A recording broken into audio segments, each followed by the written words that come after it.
发降落。332，另选急降点，或采用锁降。332，明白。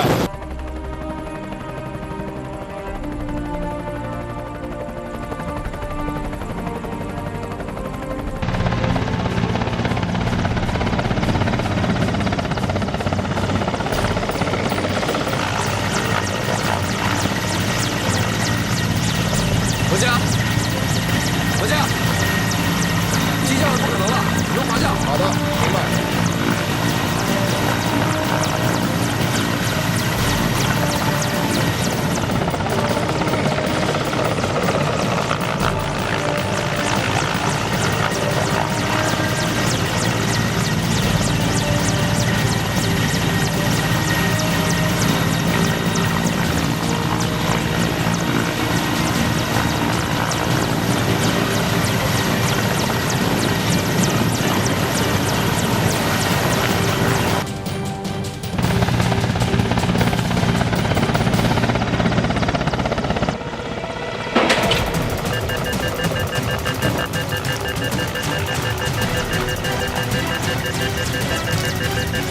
朱旅长，发动机有故障。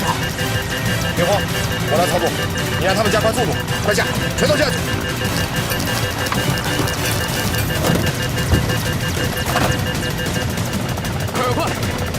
快下！发动机有故障，机长要你们都下去，全都下去！快下！快！报告指挥部，发生侧倾。姐，故障不详，机身抖动得很厉害。陈亮亮，有没有可以迫降的地方？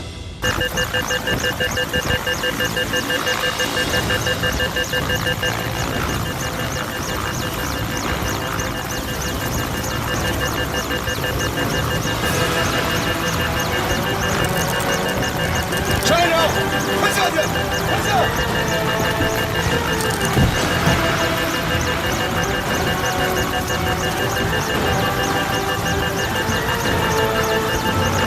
小杨，你也下，跟你一块下。不，钟旅长，我要跟你在一块。我命令你快下！发动机马上就要停车了，机身抖动非常厉害，机上人员越少越好，快下！ 陈连长，就地迫降！就地迫降！钟旅长，上来打到全都离席了，让他们撤离，马上离开！张开！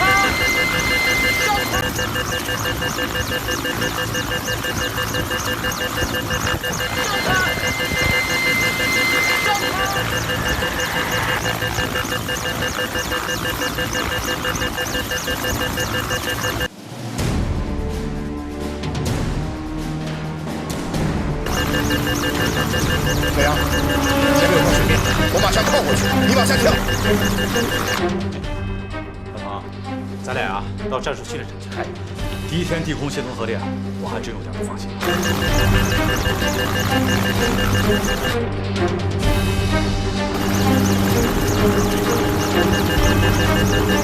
小杨，传教！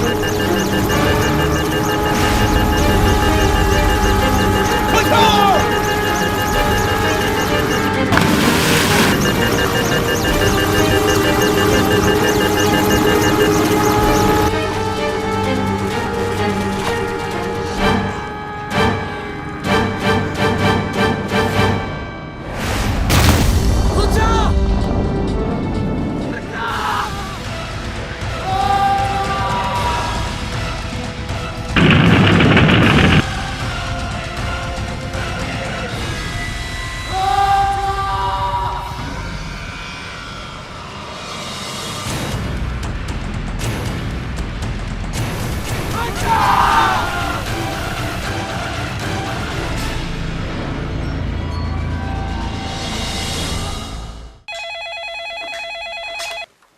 喂，我是庞副旅长。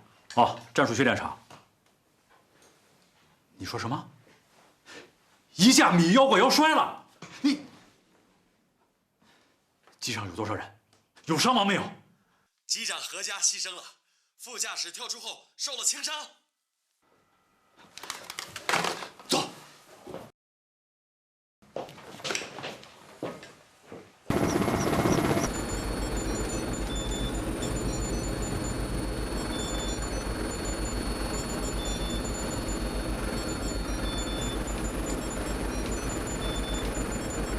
换米机长，换米机长，进入下一个科目。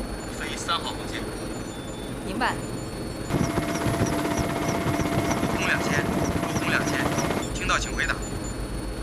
我是陆空2000，我是陆空2000，正在执行3号训练科目。陆空2000，不是塔台，今天任务取消，请你们立即返航。今天任务取消，请你们立即返航。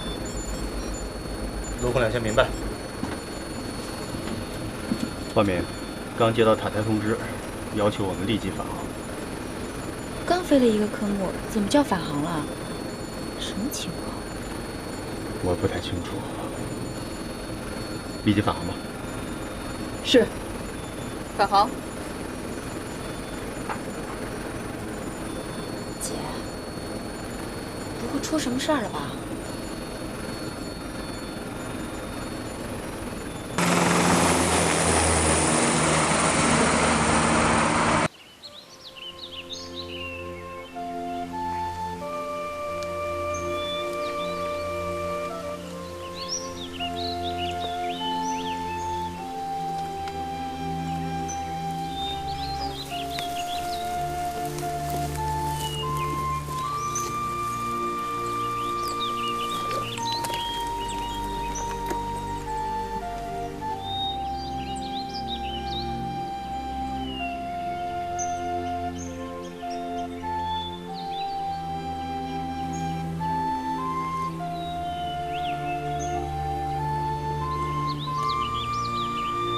何家兄弟，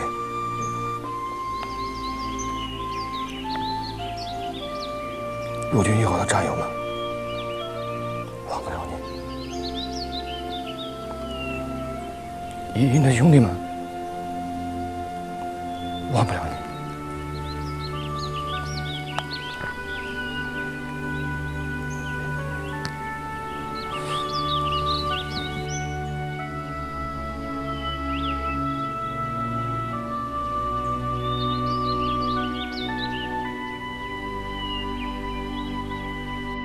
只要合同训练需要，我何家不会有二话的。营长，您不是常说吗？都是穿军装的，咱不担当，谁担当啊？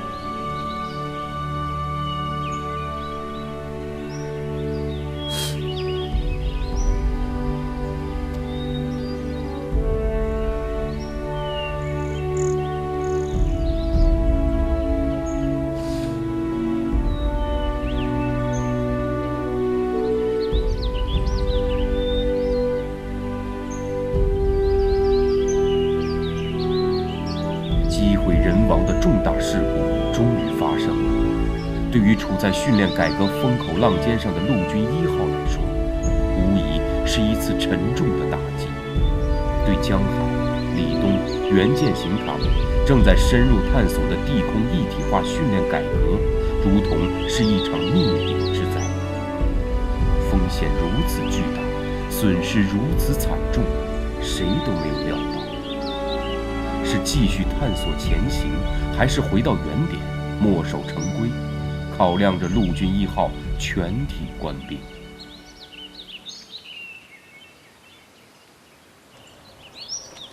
爸爸，接飞机。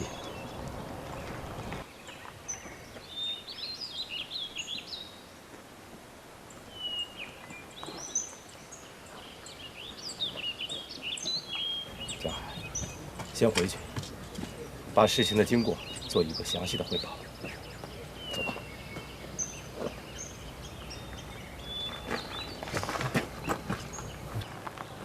训练怎么说呀？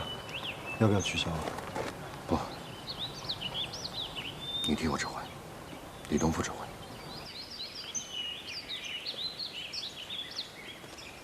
江海，你还想怎么样？训练为什么不停下来？坠机现场已经派兵封锁，等待有关部门进行调查。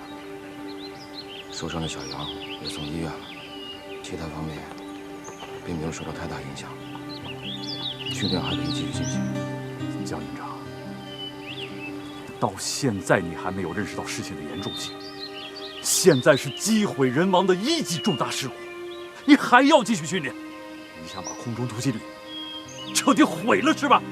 我命令所有训练全部停下来，飞行计划全部取消，马上执行。爸，你先冷静点。我没法冷静了，政委。飞机摔了，我的飞行员牺牲了。在事故原因没有查清楚之前，绝对不能再这样瞎折腾下去了，政委。事故的严重性我很清楚，战术场这边的情况跟机场那边的飞行不一样。可是，我是负责训练的副队长，既然让我死，我就有决定权。如果这件事情再像以前那样轻描淡写的不了了之，再不彻底整顿，这个副队长也不干了。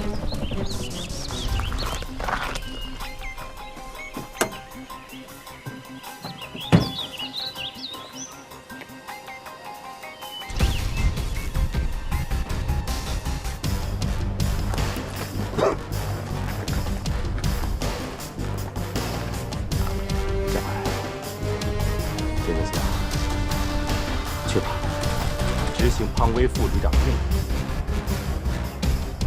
是。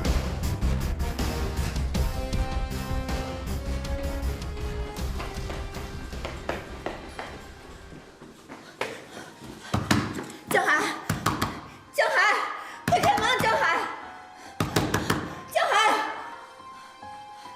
江海！你们怎么来了？江海人呢？你找他干什么？你哪那么多废话呀？江海呢？别找了，营长在旅里面配合调查。那你怎么没有跟江海营长在一块儿？我们今天的训练科目是地空一体协同战术运用。营长被任命为了总指挥，指挥我们3个营协同作战。当时他在训练场山坡下面的指挥所里指挥，我是空中突击中队。我们对山头的一个目标发起进攻之后就撤离了。按照计划，何家应该带着2架米妖鬼妖，把特战营的一个排送到山头上。可谁能想得到的？何中队长的直升机发动机停车，迫降失败，坠毁了。那何中队长呢？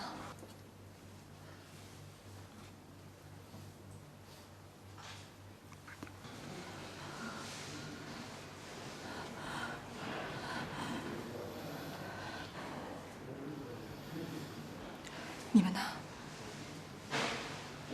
停飞了？全都停飞了，营长也被停职了。为什么？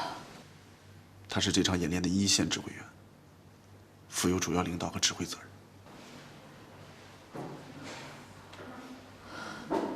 首长，空中突击旅毕宇成和庞威已采取果断措施，全旅所有直升机、固定翼飞机全部停飞。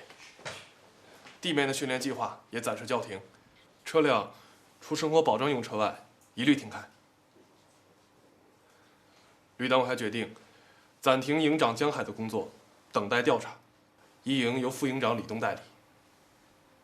牺牲的飞行员，中队长何家的亲属已到旅里了。事故原因调查组已经对直升机残骸展开技术调查。有没有一个初步的调查结果？初步推断是机械故障引起的。2台发动机在1分钟之内先后空中停车，直升机在自旋滑降过程中失去控制，坠毁在山坡上了。他们正在等待部里的处理意见。训练局和装备局已经有人在旅里了。的确是一个重大的事故，我们必须得重视。关于这起事故的情况，基本就汇总在这里了。往后不用看了，直接去现场。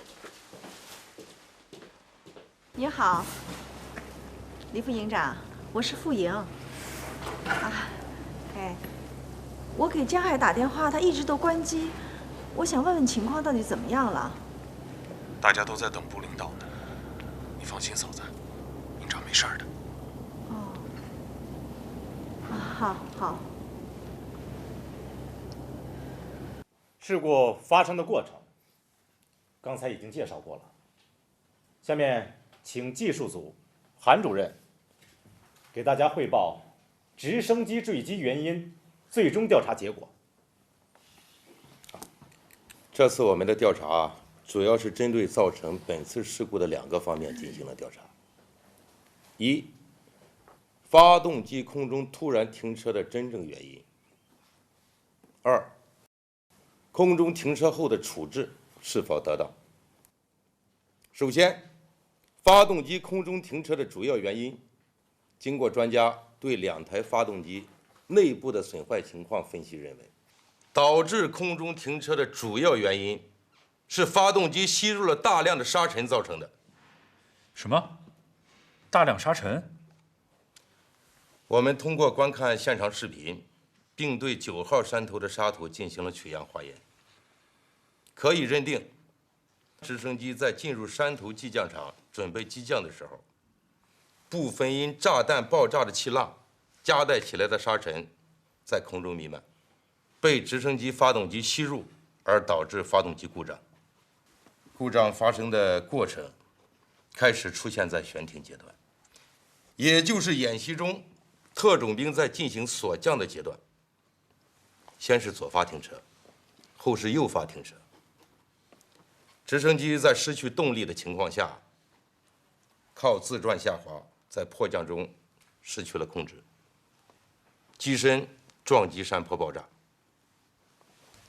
针对机上人员和最后跳机逃生的副驾驶员的描述，以及语音录音记录，专家进行了分析，并认定飞行员何家的处置过程非常专业、冷静沉着。在最终双发停车发生时，他并没有直接降落在山顶的小平地上，因为下面还有部分未撤离的战士，而是果断利用山势自转下滑。原本他可以在湿地的水面上进行迫降的，但他为了确保副驾驶员离机逃生，却延迟了接地时间。等副驾驶逃离机舱时，飞机已完全失去控制。在飞行员的处置过程来看，应该说是处置得当。为了保护战士和他人的生命安全，我们认为飞行员没有任何责任过失的地方。韩主任，难道这种事故就不可避免了吗？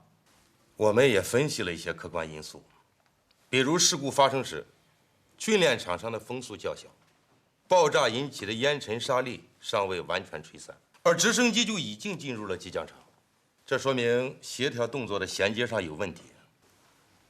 这就暴露出我们在指挥这类协同作战时的经验不足，如阵地气象环境因素、炮火覆盖后阵地的破坏程度，包括硝烟和火焰、热辐射对机降作业的影响等。当然了，没有这方面的实战经验，也很难预估到某些特殊情况的发生。不可否认，真正的战场环境会比现在的演习场要恶劣得多，严峻得多。这也是我们要从这次事故中所要汲取的教训。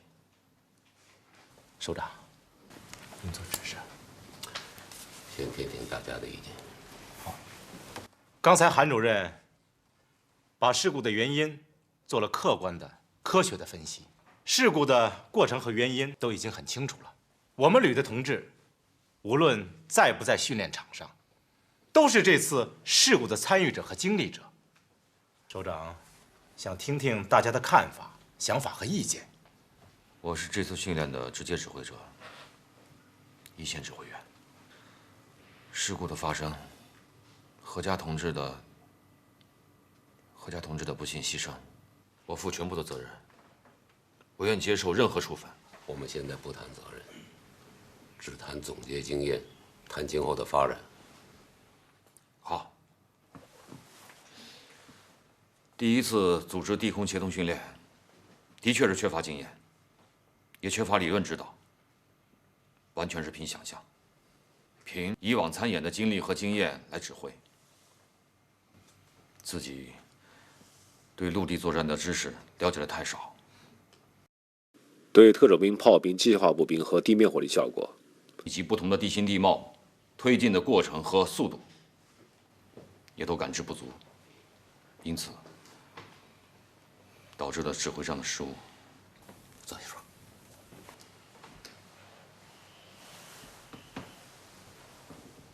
还有一点感触很深的是，地面指挥和空中观察，无论是视角、概念，都会产生很大的误差。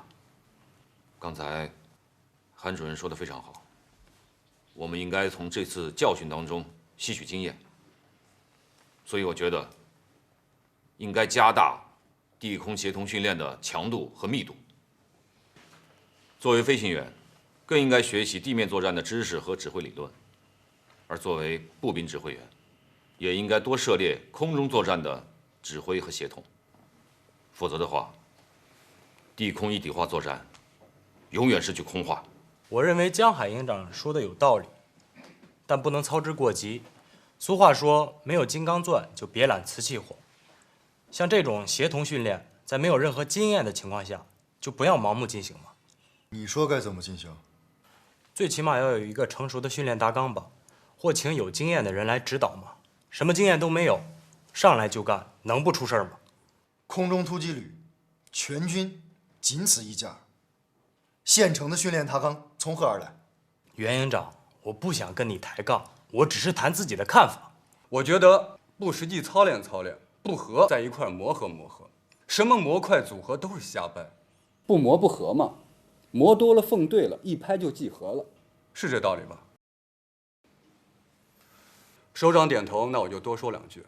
搞军事变革，我们必须学习外军的经验，可人家的经验终究是人家的经验，而且人家那些秘密会告诉咱们吗？如果不是这次出事儿，咱还真不知道炸点的硝烟能把直升飞机给呼上。这也算是坏事变好事儿。我们以后多琢磨点办法，尽量避免。啥叫谋打赢？谋就是琢磨实践。光说不练，啥时候才能出成绩啊？我不否认你们的出发点是好的，处处谋打赢的愿望也是可以肯定的，但科学的、有序的、安全的训练方法，就不是谋打赢吗？我不认为这次的协同战术训练就是不科学的、不有序的、不安全的。直升机摔了，人死了，这叫安全吗？付出这种代价有必要吗？有必要。你住嘴！江海同志，我是真没想到，到现在你还执迷不悟，还没有认识到问题的严重性、危害性，给部队建设带来的负面影响。我不否认啊，你的很多想法、意见、建议都是正确的，但好的想法、好的计划，不会立马就立竿见影的产生你所想象的效果，达到你想达到的目的。我的目的就是尽快的提高战斗力，提高贴合实战的能力。不，你是好大喜功，个人英雄主义。我不同意庞副旅长的说法，好大喜功就完全不好吗？英雄主义不值得彰显吗？连根杆子都不敢立，谈什么剑影？你们啊，太冲动，太理想主义，太自以为是了。不要听到批评就认为我会反对你们的改革创新，我也是为你们好啊。人人都说为我好，不言而喻，我出事儿，你们自然为之不满。我没事儿，我管理有方，稳中有升。在潜意识里，你当然觉得不出事最好了。说八道。正是这种人人都为他人好的现象存在，好人跟好人之间搭起了一张无形的网，而恰恰是这张可怕的大网，束缚了部队改革前进的步伐。正是这些好人的好心，变成了探索创新的拦路虎、绊脚石。你敢说，你你的好心里面就没有夹带私心私欲吗？冒死为国为公，真的就没有捆绑自己的利益吗？江海，你等我把话说完。我说他可怕，就在于他的无形，看不见摸不着，却始终围绕在我们的身边，找不到对手，却四处碰壁。这就是我的苦恼。敌人已经在家门口叫板叫嚣，舞枪弄棒了，我们还在这里你好我好大家好，没有人敢挑头，没有人敢担当。这样的部队还是能打仗的部队。岂有此理！好了，谁也别说了，讨论就到这里。下面请郭副部长做指示。这个事故的原因啊，调查工作已经很清楚了啊，大家的讨论也很激烈，还有一些个火药味儿，这家伙都拍上桌子了。好，战士、军人就应该这样，直言不讳。可惜啊，被你们政委一盆水给浇灭了。今天我不表态，我不评论谁对谁错，我只想强调一点。国家投入上百亿组建这支空中突击旅，不是用来摆样子、撑面子的，是用来打仗的，而且要打胜仗。在座的各位都认真想一想，现在我们这样的一种状况，一旦遇上了战争，你们能上战场吗？能打胜仗吗？开会前，郭副部长问我今年是什么年。今年是甲午战争爆发120周年，记住了，甲午之败是我们民族的耻辱啊！120年前，我们可以说是弱国无强兵；120年后的今天，就是弱军无强国。我们的国家败不起了，我们的军队败不起了。我们不能总是去歌颂那些悲壮的耻辱。今天的中国军人必须赢得胜利的辉煌，这是对历史的交代，对老祖宗的交代呀。对江海同志的处理意见，上级很快会拿出决定。现在听我的命令，全体起立，去为烈士何家同志做个告别。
你是陆军航空兵空中突击旅的第一位烈士，你的牺牲无上的光荣，你为空中突击旅的建设与发展做出了巨大的贡献。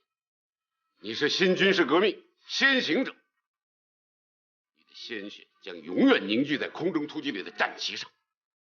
你勇于探索、勇于担当的精神，就是陆军1号的军魂所在。你的遗志将成为战友们勇敢探索、永远向前、坚不可摧的巨大力量。多力水，多梦水，多力水，多梦水，多力水，多梦水，多力水，多梦水，多力水，多梦水，多力水，多梦水。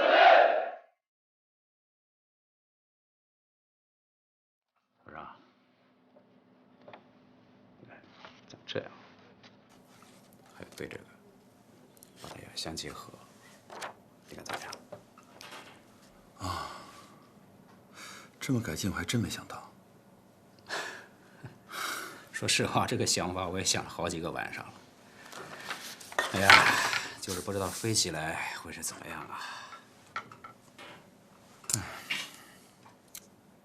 我自想办法弄钱去，先把样机制造出来，争取下个月让它飞上天。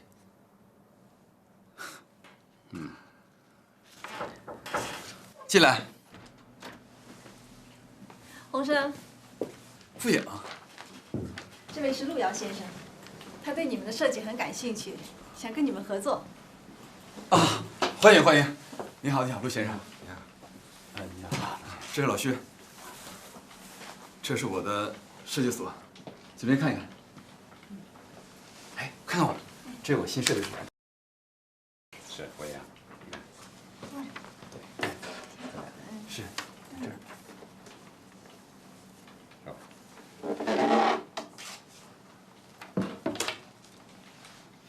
对，你看这个，这是新设计出来的。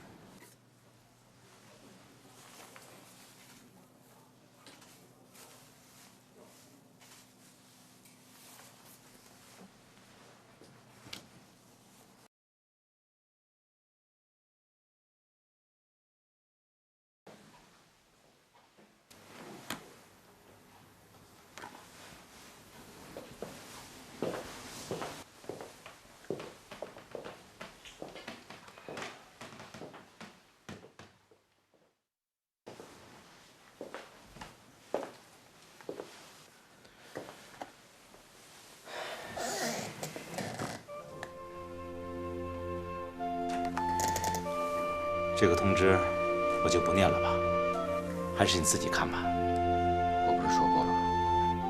我愿意接受组织上任何处罚。你念吧。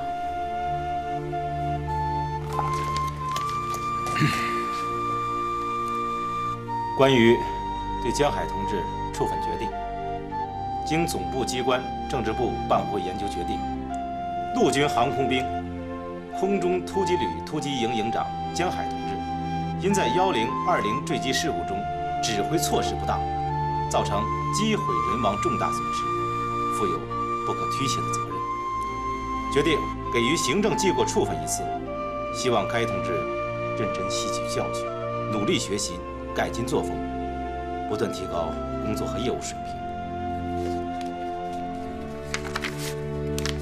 通知：一、免去江海同志空中突击旅一营营长职务，由副营长李东代理营长职务。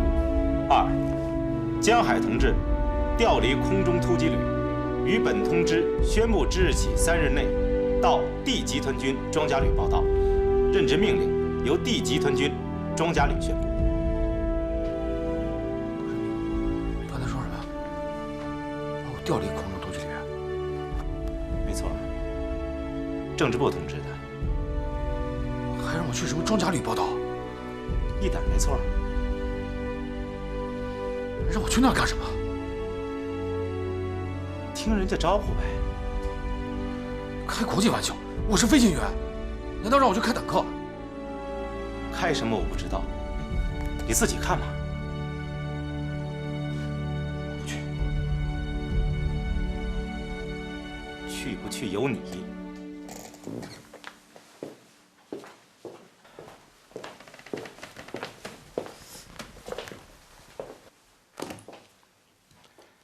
刚才是谁说的？愿意接受组织上任何处分？给我记过处分，我认，免我职也行。干嘛把我调走？不让我飞。这也是组织上对你处分的一部分。我宣布完了，你自己看着办吧。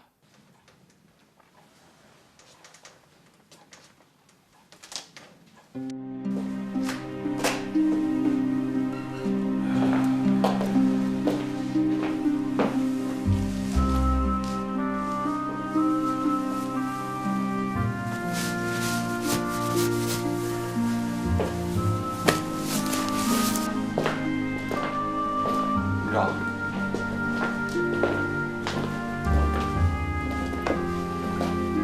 营长，兄弟们来看看，我不是你们营长了，以后由李东领导你们。营长，你别这么说。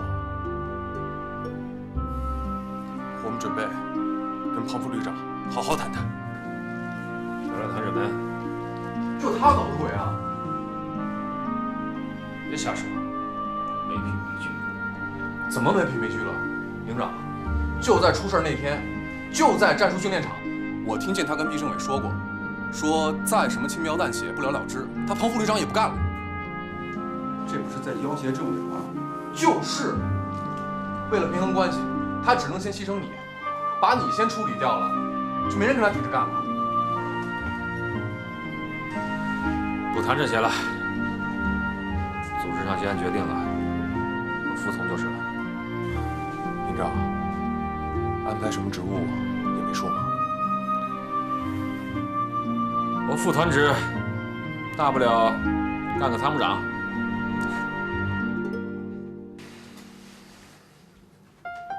行了，你看你们一个二个的，兄弟们，哪天演习场上见到了，不许手软啊，向我开炮。这个时候你还开得了玩笑？我就想不通了，老天怎么这么对你？也是啊，看来我真得烧几炷高香了。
明白了。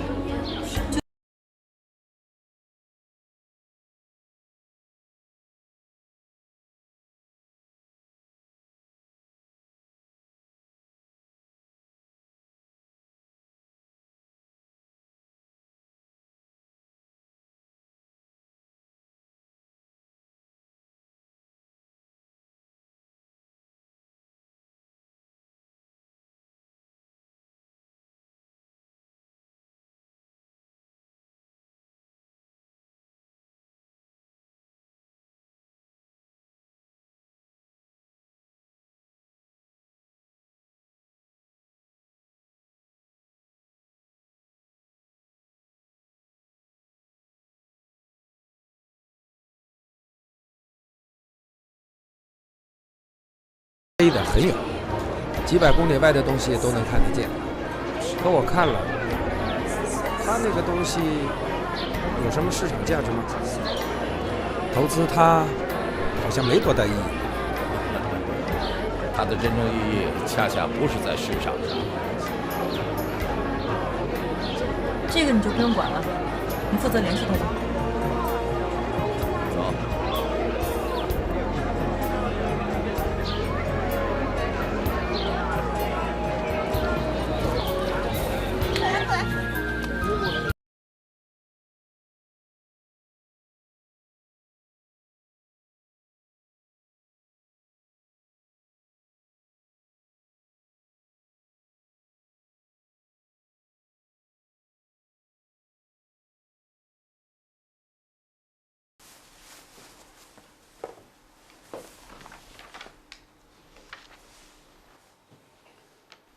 首长，我是觉得政治部这个处分过重了。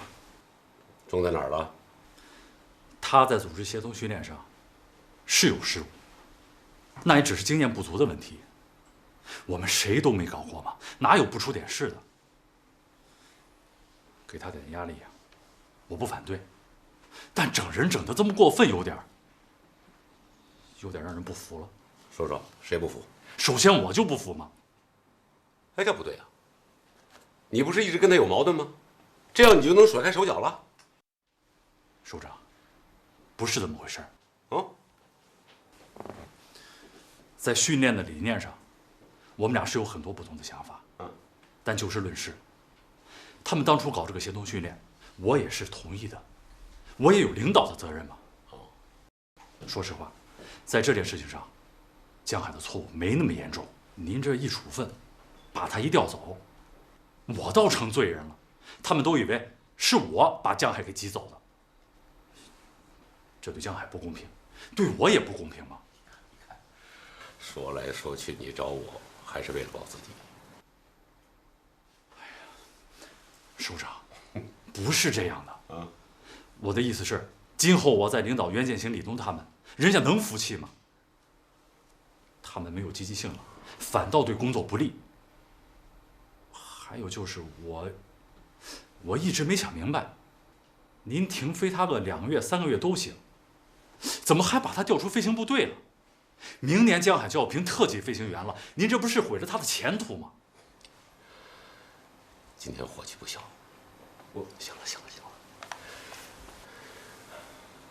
对江海的处分是上级的决定，你马上回去，回去以后有一件事情要抓紧办，把江海写的这个地空协同战术训练计划一定要想办法搞得细致再细，尽快的让部队投入使用。还要再加上一点，电磁干扰战术。记着，所有的训练一定要搞出空中突击旅自己的特色。是，首长放心吧。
江海是否能在执行中真的弄明白把他调离飞行部队的原因，我们不得而知。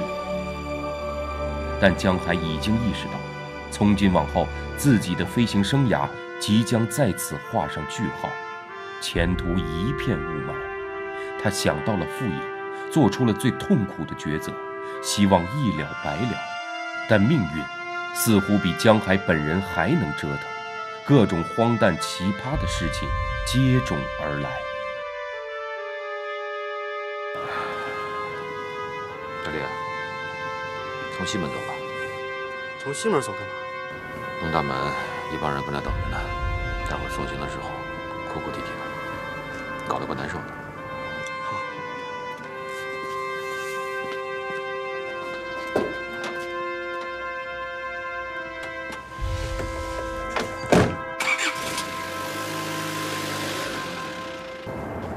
不是去政委那儿一趟吗？怎么这么长时间？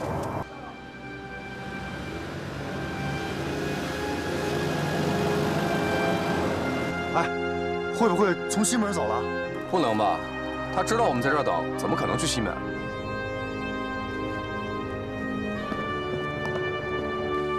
这位班长，你给西门打个电话，看看08号车有没有从那边出去。好的。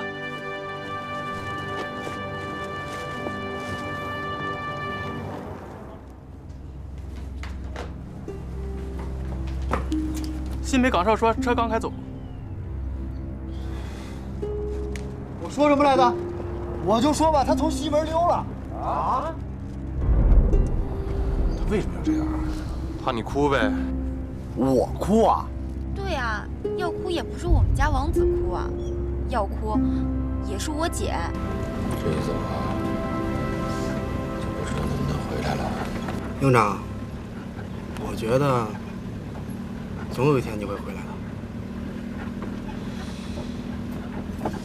谢谢。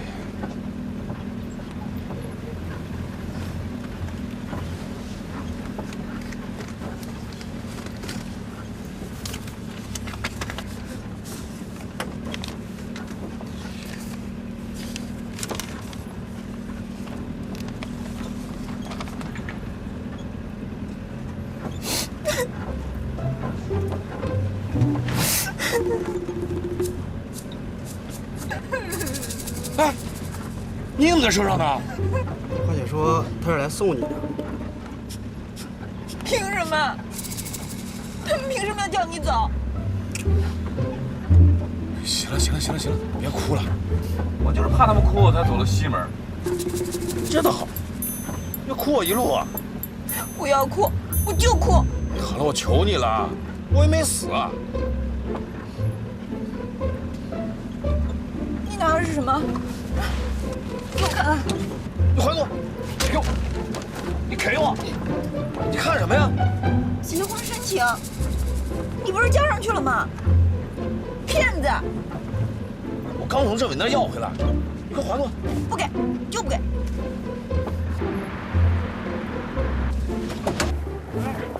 公子，到那边给我打电话啊！走啦！你快还给我！还给我！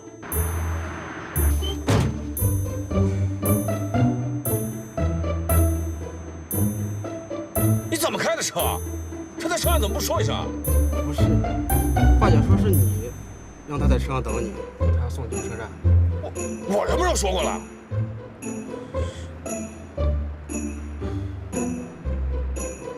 营长，绿灯了，走吧。行了，走吧。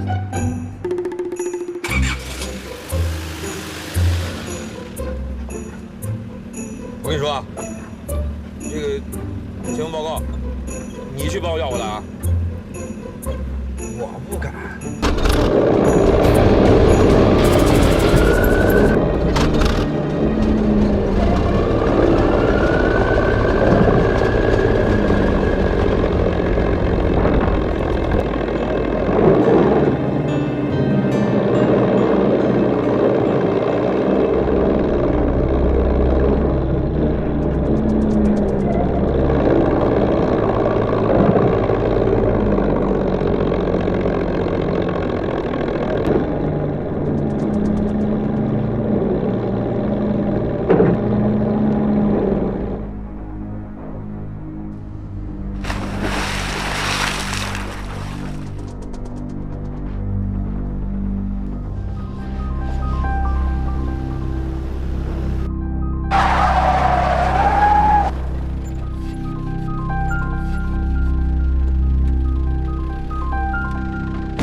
我是来报道的，我找你们旅长。你叫什么呀？张海。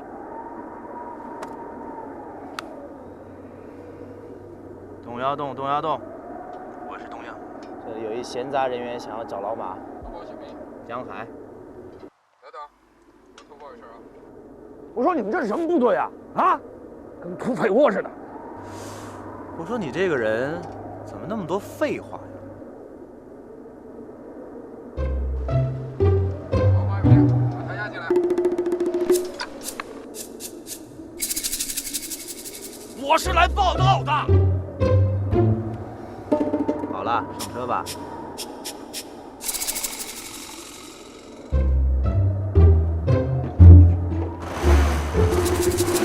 快点！哎，慢点，慢点，慢点！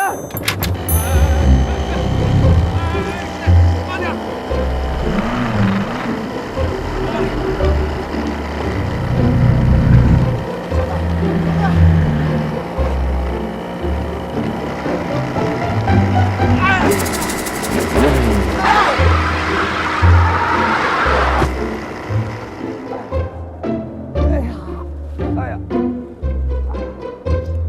不好意思啊，我赶时间。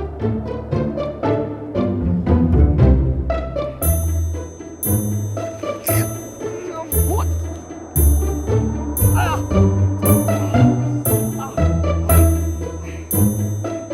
你们到底要干嘛？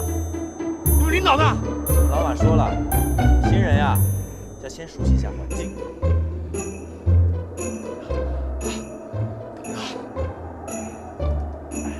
哎，你去哪儿啊？这荒郊野地的，你找得到路吗？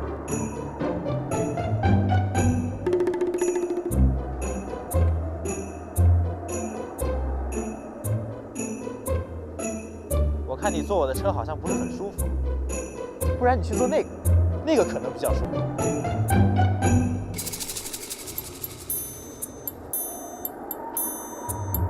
起吧。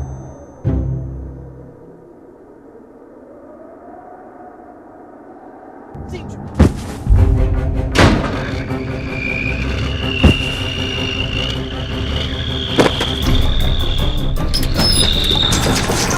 别开！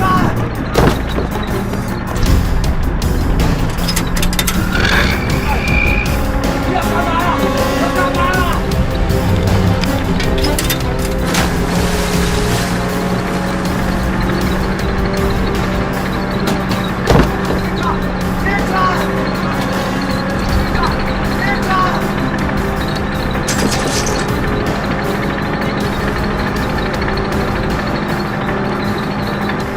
嘛呀？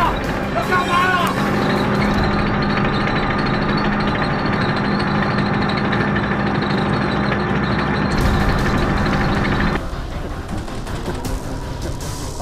过来看。这差不多了吧？大仙，这小子呀，已经折腾了，叫他回来吧，好好款待。好嘞。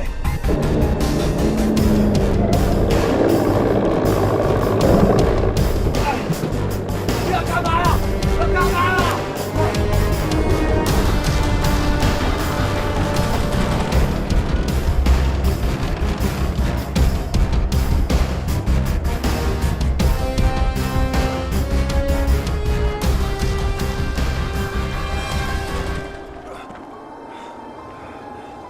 没事吧？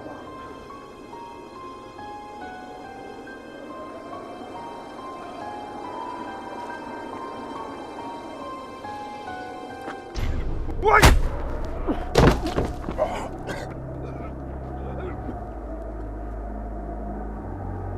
你确定没事？舒坦多了。江海，你今天怎么这个熊样子？我是来报道的。没错，就是来向我报道的。久违了，飞行员同志。能给我口水喝吗？早准备好了。真可谓不是冤家不聚头。他不知道为什么要把他发配到这个鬼地方，而且还是弄到古峡的装甲旅里来。不会吧？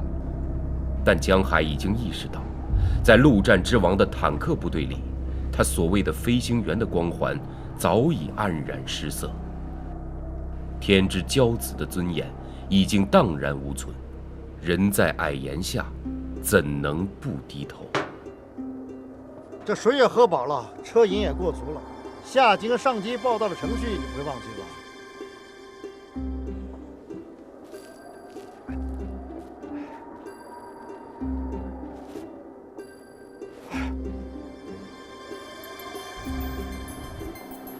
报告顾旅长，江海风密前来报道，请指示。好啊，请坐吧。簪子，去给弄点药过来。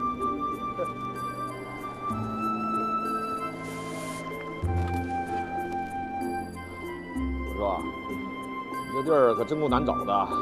这个地方叫黑风沟，最早啊是个土匪窝。我说呢，难怪进来就觉得阴森森的。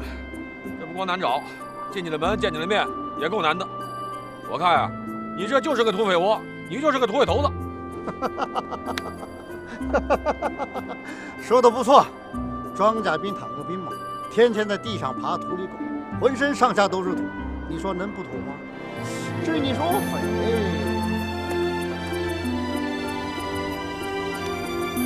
我不否认，国民党还叫解放军够狠，叫着叫着，解放军就把天下给打下来。江海，我们坦克兵给你们路跑，我们玩的都是几十吨重枪，上来就是硬碰硬，没点匪气能行吗？哎，你这不是投奔土匪来了吗？那如果我是个土匪头子，你岂不是小土匪？董事长，我接到的通知是，我的任职命令是来庄稼旅之后宣布。我想问一下，我能干什么呀？我接到的通知是，你来之后，工作由旅里根据任务需要具体安排，也就是由我安排。我可是副团职啊，到我这儿没用，没用。哎，董事长，副团职营级，你能给我找个岗位干点什么吗？当然了，让你闲着，我全体官兵不同意。你的工作，白务参谋长安排好了。白务参谋长，到。旅长，说一说他的工作安排。江海同志，还记得我吗？有点面熟。上次演习，你们只9大败坦克团，我就是坦克团的参谋长。哦，败军之将，向经理。白务参谋长，他现在已经不是埃及团军陆航大队的大队长了，也不是空中突击旅一营的营长了，是落水的凤凰不如鸡。你抬他干什么？说说他的工作安排。好，三排长，到。这位是新来的，叫江海。江海，是不是那个率直9打我们坦克的陆航团江海啊？是，就是他。看我干什么？工作由白务参谋长安排。三排长，江海同志编入你们排，任副排长，将来接受你的领导。马尔多纳，叫顾旅长。马拉多纳，你还没有资格叫。顾旅长，我可是副团级营长，你这是什么意思啊？羞辱我！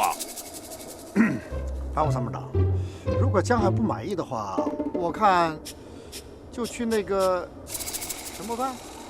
场地班。哦，场地班当个副班长吧。是。什么？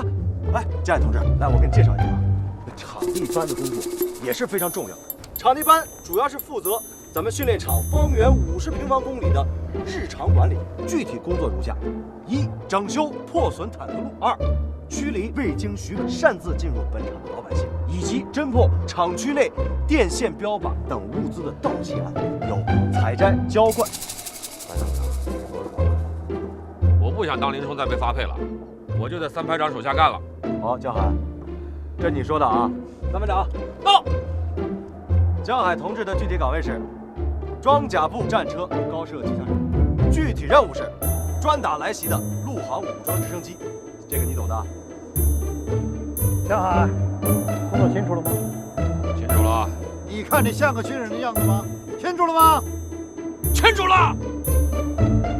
好，参谋长，把江海同志带到你们排驻地，熟悉武器性能，明天安排实弹打靶。是，明天就打靶。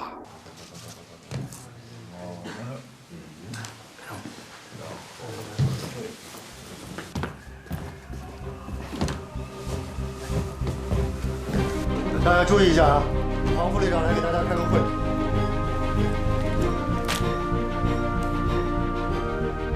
明天我们要开训了，我根据郭副部长的指示精神，把你们原来搞的那个地空协同战术训练计划进行了一些细化，丰富了要素内容。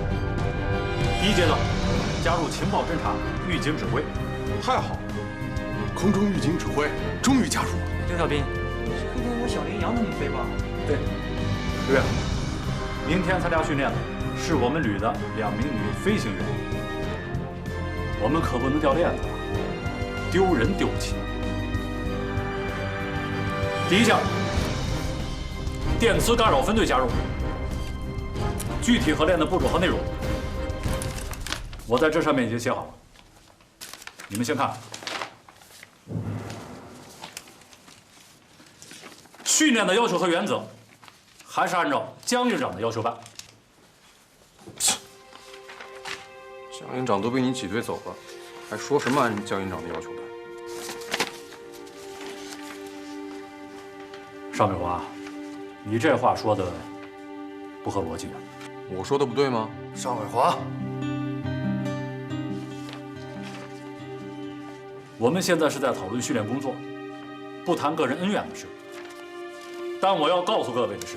凡是在军队，从来都是铁打的营盘流水的兵，谁来了谁走了，都是在为国家利益工作，在战斗。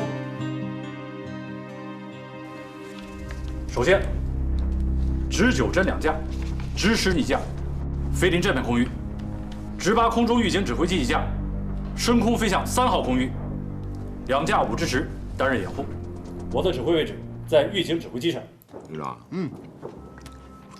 你知不知道？ 为什么把我发配到你这儿来呀？哎，我也不大清楚，但是我推测呀，总部安排你小子呀，到这儿好好当兵锻炼改造改造，让你尝一尝我们庄稼旅地下跑的滋味。哼，我今天算是都尝够了这滋味啊！是吧？你瞧瞧，这儿啊！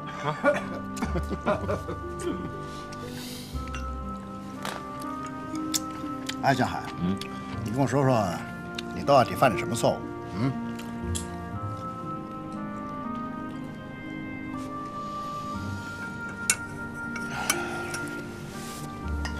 我想搞一个创新战法，弄了个地空协同战术训练计划。就开训第1天，就摔了一架直升机，1名飞行员中队长牺牲了。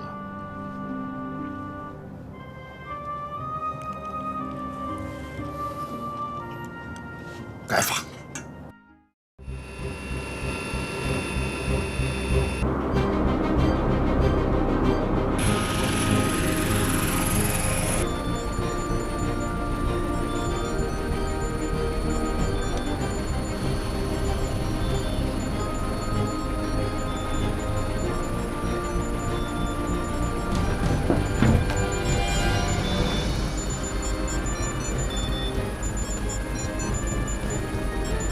坐标数据已经发射到实时的目的区。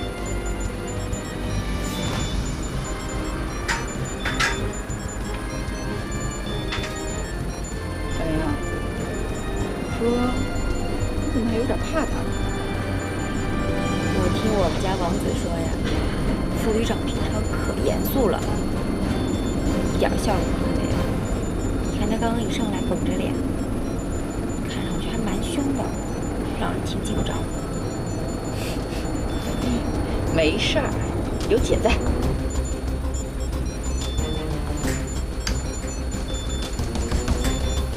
拐动2，拐动2，机群实施攻击。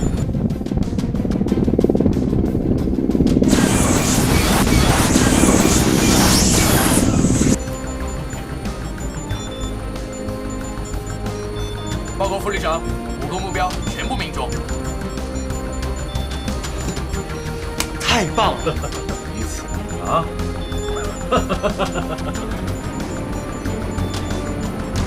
看，笑了吧？笑。好，搜索下座目标。是。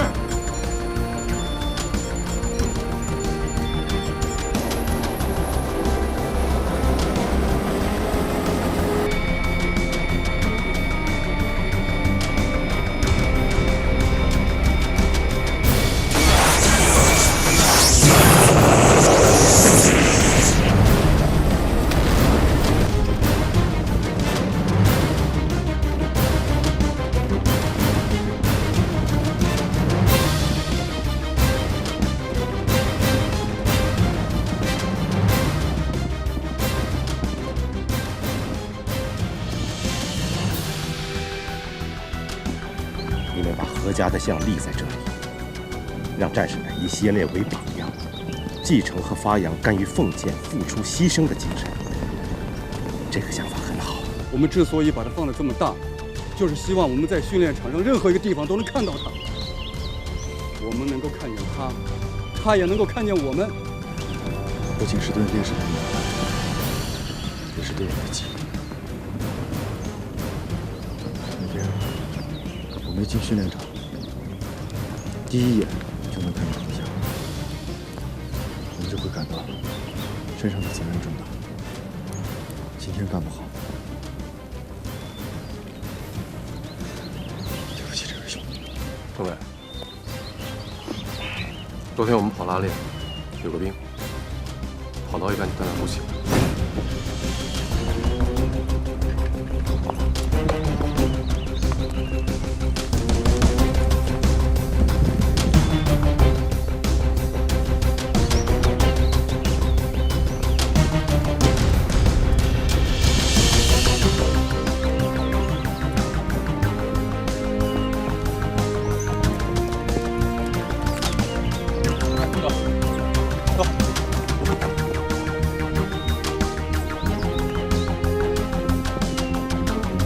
怎么了？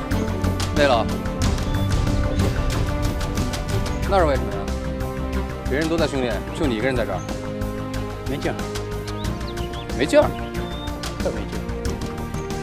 整天跑来跑去的，有什么意义？要是真打仗，那我活着命都行。在这虚度年华，浪费青春，你觉得有什么意思吗？你这说的什么话？啊？当兵就要练兵，不练兵怎么上战场打仗啊？啊？我练半天，你能保证我能打到仗吗？仗怎么打？什么时候能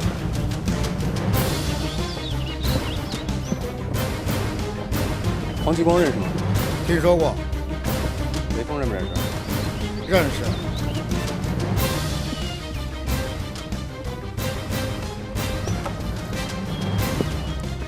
何家认不认识？